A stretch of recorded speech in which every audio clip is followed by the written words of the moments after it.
Welcome, I'm Bruce Munro, and with me is International Relations Specialist Professor Robert Patman, and this is Global Insight. This week, in a terror attack in France, a school teacher was beheaded for having shown a caricature of the Muslim prophet Muhammad to his school pupils. Welcome, Robert. Good morning, Bruce. It was an horrific event in a country that seems to take quite a hard line on diversity in the name of protecting liberal democratic values. What is France doing right, and is it doing some things wrong? Big questions. France is a country of 67 million people. It's got 5 million Muslims. And this episode was not isolated. You may recall about 5 years ago, there was the Charlie Hebdo episode. It's a satirical magazine which produced cartoons depicting the Prophet Muhammad, and that led to 12 people being massacred in an attack by Islamist extremists, and that in turn led to a confrontation within a matter of days, more loss of life. Since then, 240 French citizens have lost their lives in incidents involving Islamist extremism. Now, one thing I think our viewers have to appreciate is that secularism is deeply ingrained in France in a way that it's perhaps not in many other countries, and it's a cross-party issue. So for many French people, secularism comes before the ability to express yourself freely is more important than one's religion. And so this incident occurred. A history teacher, Samuel Paty, was stabbed and beheaded, decapitated outside his school by a Chechen, a person of Chechen origin, Abdullah Anzorov. And this has put enormous pressure now on President Macron to deal with this situation, and to put this issue in perspective, he's being opposed in 18 months' time at the next presidential election by Marine Le Pen, who is, if you like, an ultra-nationalist, and she's already indicated that she'll be looking to eliminate Islamism. So what is France doing right, and what is France doing wrong in that context? I think it's very difficult to say what's right and wrong in that sense, but I think France has been trying to protect its secularism against what it sees as radical Islamists. It's got to be pointed out that there's 5 million Muslims, the vast majority of whom have been absolutely appalled by this sort of violent incident that we've just witnessed. However, many Muslims have experienced religious discrimination. So you could argue that it's good that France wants to preserve freedom of expression. You could argue, however, that maybe it's erred in the direction of religious discrimination. At least as far as Muslims are concerned, there's been 2 pieces of legislation which have restricted the religious rights of Muslims. In 2004, there was a ban on hijab, and then there was, in 2011, further legislation which was supported by much of the legislature, which restricted the use of the burqa.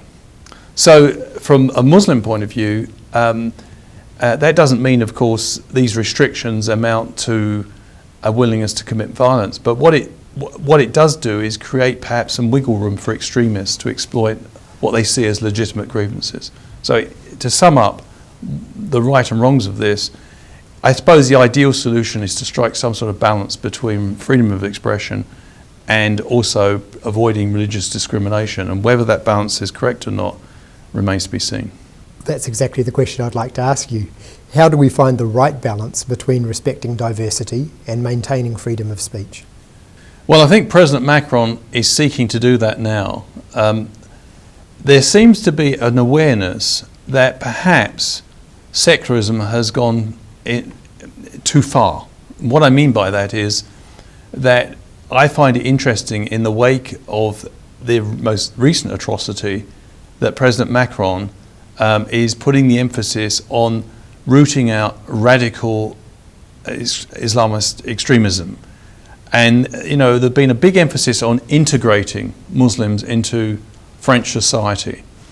And that pace of integration sometimes upset people who felt their religious beliefs were being compromised in the process, and their right to practice that religion.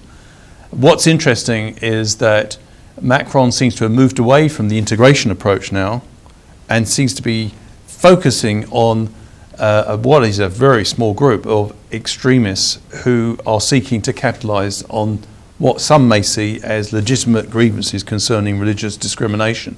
And the investigation into this recent atrocity involving the tragic death of Samuel Paty is that there seems to be a number of organisations involved. There's also demands now for some sort of regulation of the social media, because some of the hate language which has been targeted by Islamist extremists has been targeted at the Muslim community. So I think there's an attempt now to focus not against the Muslims per se, but against the extremist fringe. What do we need to do to prevent such an event happening here? Yes, and there is a real tension between maintaining a vigorous pluralist democracy where freedom of expression, including mocking, if you like, established forms of authority, whether it be religious or political, is allowed, and making sure that people who practice their religion in a peaceful way are able to go about it.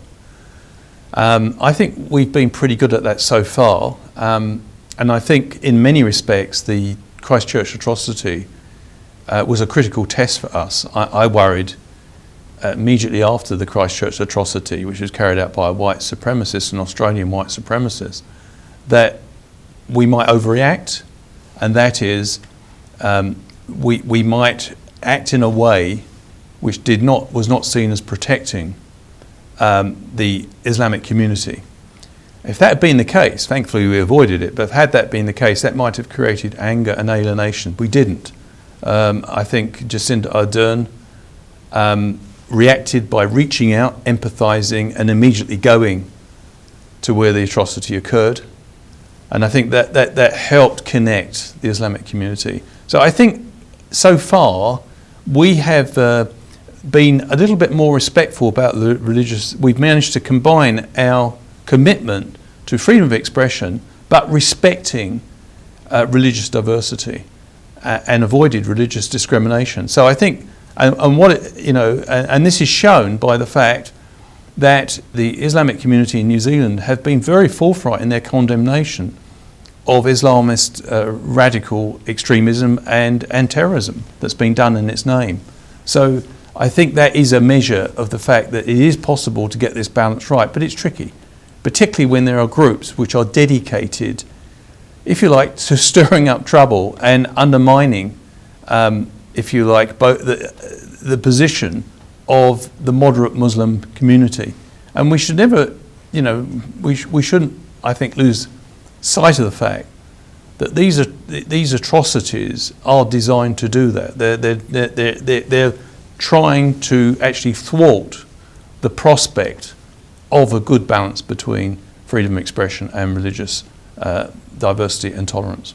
You were saying about this, what you perceive as a change of direction perhaps for Macron, and that makes me think of post the March 15 attack here and Jacinda Ardern, how she responded, and how the country responded, and the Christchurch call that Jacinda made. And Macron gave her some support in that, didn't he? He did. The two of them met together. Yes.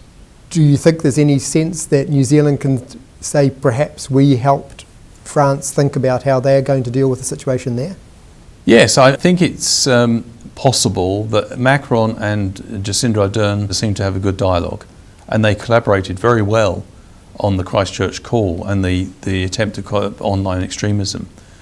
And it may be that President Macron is listening to people from overseas, and I think there'll be continuing dialogue, because in the wake of this latest atrocity, this decapitation that's occurred in Paris, in the suburb of Paris, there are renewed demands in France for greater controls of hate speech on the internet. It would appear that some of the people connected with this crime were targeting the person who was decapitated, Samuel Paty, and making him a figure of hate amongst Muslim community, trying to target the Muslim community. So I think, given the fact that there seems to be more to be done, in short, on the social media front, I can see situations where there'll be further exchanges of views between our government and also the French government. It's no secret that while Twitter responded in a constructive way from the point of view of Mr. Macron and also Jacinda Ardern, Facebook still is a big issue. There's over 3 billion subscribers to Facebook, and it's no secret that some governments are unhappy about the latitude that's still given to hate speech through that medium. Thank you, Robert. Thank you. And thank you for watching. Catch us next time on Global Insight. Te aroha, me te pono.